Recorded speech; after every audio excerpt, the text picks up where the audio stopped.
I see you're back for another video. You must like that crazy life. Today, we're gonna be making this. And the reason I'm still wearing my glove, it's because it's fresh off the turner. Isn't it so beautiful? Guys, I cannot freaking even. Lisa Frank vibes all day. Okay, that's it. That's all I had to say. I just miss you guys and I love you. Thank you for coming back. Again, I'm so pumped about all the things we're going to do on YouTube this year. We're going to do big things. So thanks for coming back to my videos. And just remember, my favorite thing to do is read your comments. So please leave me a comment. And if you recreate this, tag me on Instagram. Besitos. Do you enjoy the R&R that you get here? The real ratchetness? Because why do you keep coming back? I'm sorry, I didn't do the P. Why do you keep coming back? Why do you keep coming back? Are you not tired of my crap yet? Ream. Okay, I'm done, sorry. So we're gonna go ahead and start by taking our painter's tape and we're gonna shape our V, okay? We're gonna shape our V. You can make it as big or as little as you want. That is completely up to you. Now, before we start, I'm gonna tell you, if you just spray paint your tumbler white and let it dry for overnight before you do all of this, you're gonna save yourself steps. For example, I didn't have a tumbler prepped, therefore I had to paint it white, which boring, that sucked. But if I would have already started with a white tumbler, all I would have had to do is paint my ombres. So if you want to avoid this step that I'm doing, just start with a white spray painted tumbler. Do your tape and then just do your acrylic paint. I don't know why I have become a very big fan of doing ombres with acrylic paint. Now, before I get too much into this, when you're doing your ombre underneath, like your base for your glitter, it does not have to be perfect. It does not have to be too beautiful because there's going to be glitter over it. So you're not really going to be able to see it anyway. You do still want to blend the middle section in between each of your colors because you're going to be able to see those harsh lines under the glitter. So just keep that in mind, okay? I personally think it's so much easier to do ombres with paint than it is with spray paint. Spray paint is great and all, but you have so much more less control of where it lands and where the splatter goes. So while I still will always do ombres with spray paint, my favorite method has become this. Now, if you notice, I'm leaving a little space in between my two colors, just like there's a space between your butt cheeks. I'm sorry. I apologize. I'm sorry. That's not a reflection of who I am. Please, that was a weak moment. I'm sorry. Okay. Be serious, guys. So if you guys noticed, I left a space in between. And then I took my brush and I dipped half of it in the green and half of it in the blue. And then I just kind of went back and forth, blending both of those colors together. My goal is to create an ombre to where the green and the blue flow into each other nicely, but where there's not a sharp line in the middle. So like that's already good enough right there. Now I know it's not beautiful by any means, but like I said, we're going to put glitter over it, so it doesn't matter. I will be doing a more in-depth tutorial later on this next month, showing you guys how to do an acrylic paint ombre that's flawless in case you don't want to do glitter over it, but this works perfect for this. Now, in true Mayra fashion, I wasn't recording when I did my blue and green ombre, but do not even begin to be sorry for a single second of your life because you are going to watch me do the next ombre, okay? So please forgive me. I owe you that one. Now, again, remember, if you spray paint your tumbler white, you're saving yourself that step and you can just use your acrylic paints. So I am doing yellow, pink, and orange. I decided to make my own orange. You know, a lot of you know yellow and pink make orange, but if you don't, now you know. So I'm mixing my own orange. And then I'm going to start again by doing the same thing. I want my pink at the very top. I'm going to put my yellow at the bottom, and I'm going to do my orange in the center. Now, this is a little bit tedious. It's not the end of the world. There have been more tedious things I have done on tumblers, but trust me, take your time with this. It is going to be worth it. I poop you not. This is one of my favorite tumblers I have ever done. And now I have so many color schemes and so many ideas going through my mind. There's so much I want to do now. Listen, buckle up, okay? If you're here and you want to learn new designs and you want to have fun, buckle up because my creative juices are flowing like a wet fart. I'm sorry. I don't want to be this way. I want to change, but I can't help it. My ratchetness just comes out, guys. I'm just a baby. Okay, so I'm taking that orange color in the middle and I'm blending that beautiful pink and that orange and kind of starting the ombre process. I took a completely different brush that was untouched and I went into my yellow with that. The reason is because yellow is such a light color that if there would have been any pink or anything on there, I would have messed up the yellow. That's why I wanted to use a fresh brush. Now, if you see I'm leaving a little space in between my orange and my yellow, that's because until I'm done with the yellow part, I'm not gonna get my brush dirty. So now that I'm done, I'm gonna go ahead and do the same thing. I dip half in the orange, half in the yellow, okay? And the more wet paint you have, the more easily the colors blend together. So that's why I kind of grab fresh paint when I'm gonna go do my ombre. It's easier for the colors to blend. And like I said, this does not have to be perfect at all by any means because we're going to do glitter over this. But if you guys think it's satisfying to be able to do ombres like this, we can do a video where I teach you how to do a gorgeous ombre with a paintbrush and you don't have to put glitter over it. So this is just the foundation for our glitter. The glue I'm using is by Hyperion. Okay, it's called Helios. This has become my favorite glue. I'm going to tell you why. Number one, I like the consistency of it. Number two, I like that it doesn't stop being tacky. So when I use Mod Podge or other adhesives, once your glue dries, the tackiness is gone and you're kind of screwed. If you didn't apply your glitter by then, you're pretty much out of time. Now you got to do glue again. What I like about this glue is even when it's excuse me, I almost burped in your ear. Even when it's completely dry, it is never not tacky. It's kind of like tack-it glue as well, where tack-it, you apply it on a tumbler and it never becomes untacky. So that is why I like to use this glue because it doesn't matter how slow I work or how long it takes me to apply my glue like this, it doesn't ever lose its tackiness. So it's become my go-to glue. It's a little pricey. However, the bottle goes a very, very long way. I have had this bottle since last summer and I'm still not even halfway done with it. So you can use this or you can use Tack-It. Tack-It is a little bit thicker. So when I use Tack-It, I mix it with water and that helps me spread it easier the way you spread your butt cheeks on set. I'm kidding. Okay, that helps me spread the glue on easier because when I use straight Tack-It, it's so thick that I'm using way too much and it's hard not to like have it like bulk up in areas. So basically this Helios is already like watered down for you. So it's the perfect, I just love it.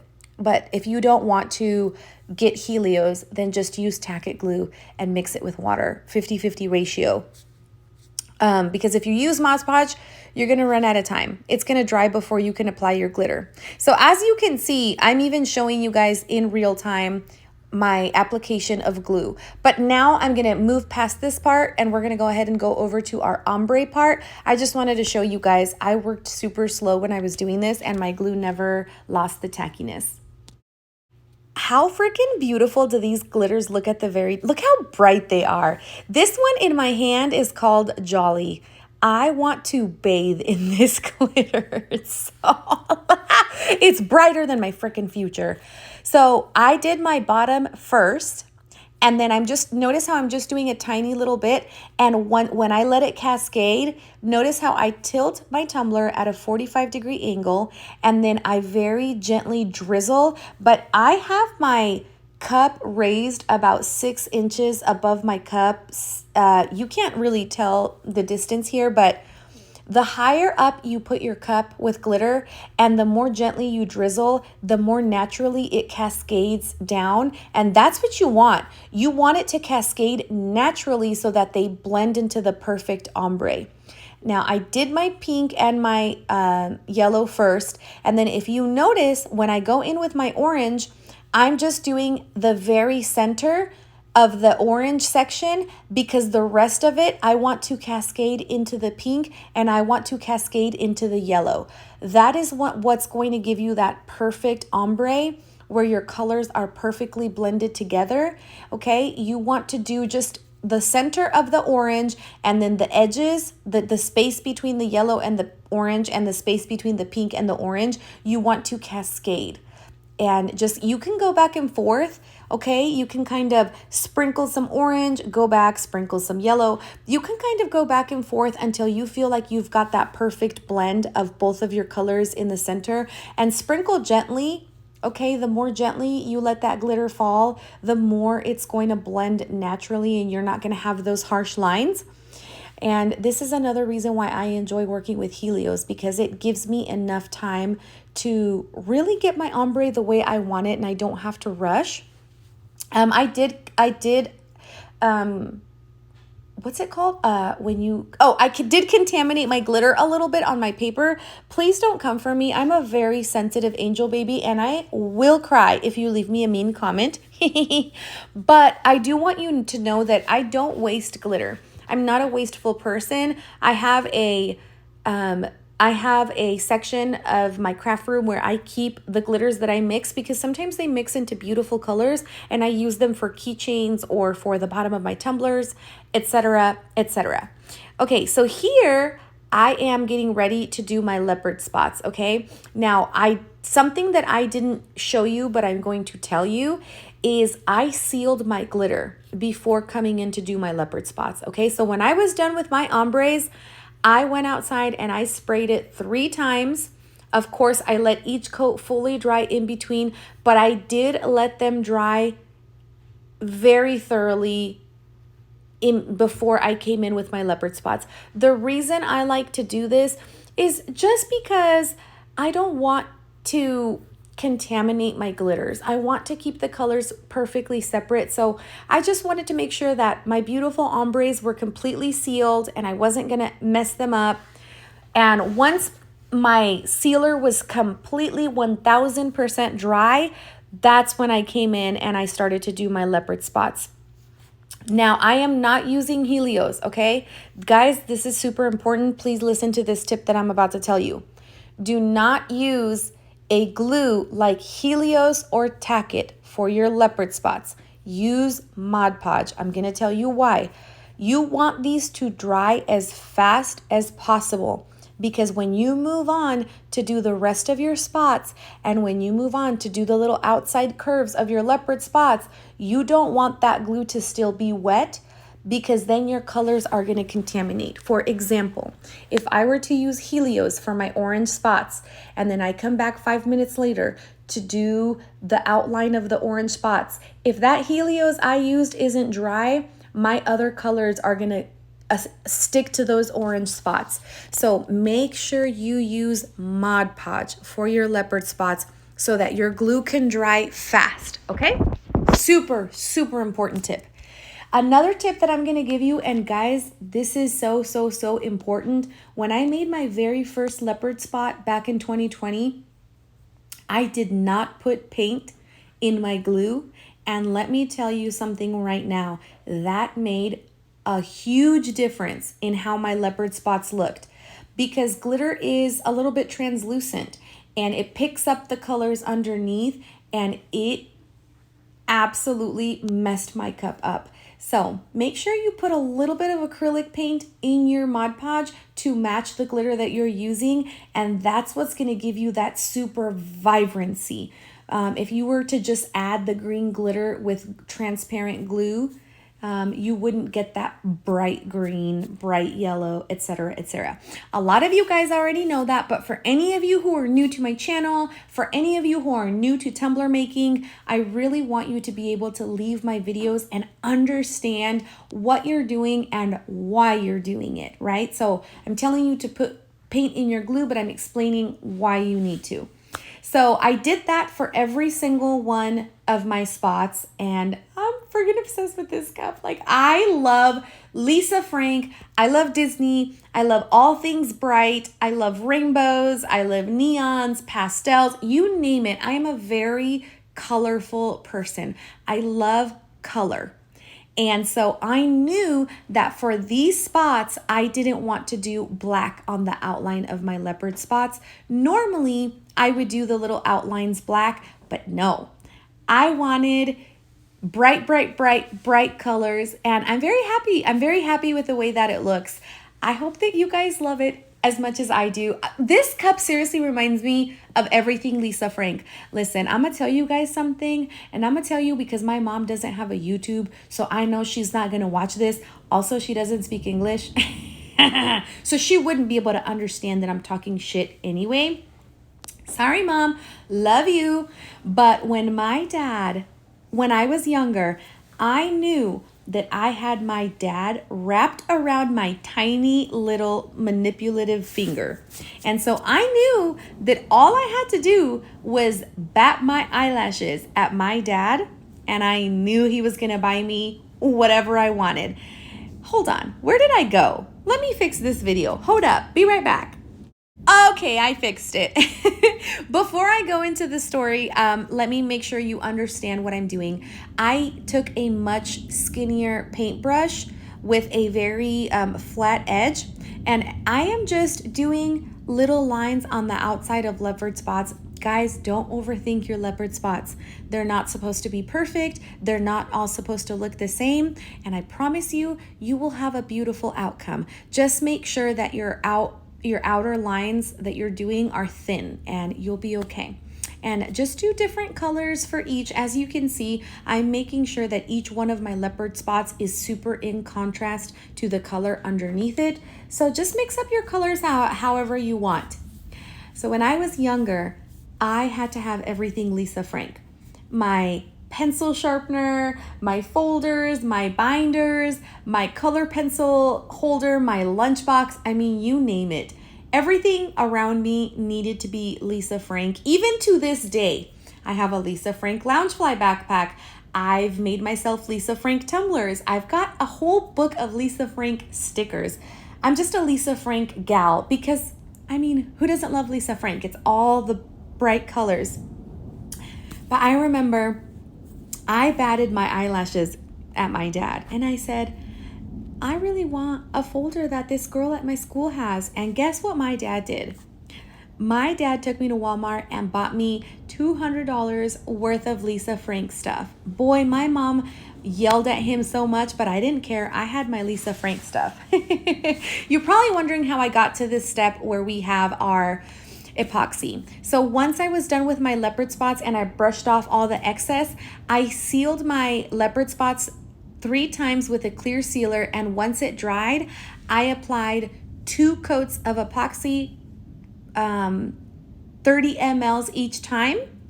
And I've already have an in-depth tutorial on how to apply epoxy in my channel. If you do not know how to epoxy, I will do an updated one this year. But I did a total of 60 mLs of epoxy over my leopard spots. I did 1 coat of 30. When that was dry, I did another coat of 30. And then I came in and I did my beautiful V of washi tape. I wanted to do this beautiful, beautiful holographic. I wanted to do much more, but I realized this cup is perfect. I don't want to add anything else and ruin it.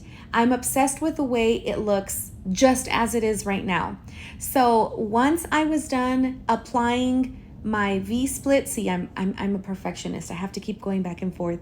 Once I was done doing this, I went ahead and sealed it with 20 mLs of epoxy, 10 of part A, 10 of part B, because by this point I already had a smooth tumbler and all I needed to do was seal that beautiful vinyl. And once I did that, I let it completely spin and cure, and I will be right back to show you the final product. If you enjoyed this video, please leave me a comment. Don't forget to come back next Saturday for another video. Here's our finished tumbler. I hope that you love it. I hope you learned something while you were here. I hope that you had fun while you were here. And I hope that you recreate this. Until next time, see you next Saturday. Mwah! Besitos!